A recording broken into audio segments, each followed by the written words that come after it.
మెల్లగా రండి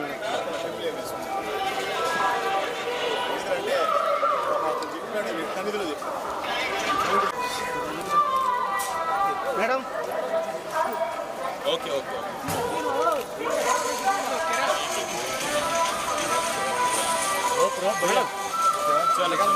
చిన్న మాట మేడం, తెలుగులో చాలా రోజుల తర్వాత సినిమా తీస్తున్నారు.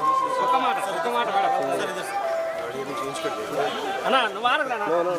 వాడగలనా? कुछ तो बात करो मैडम प्लीज.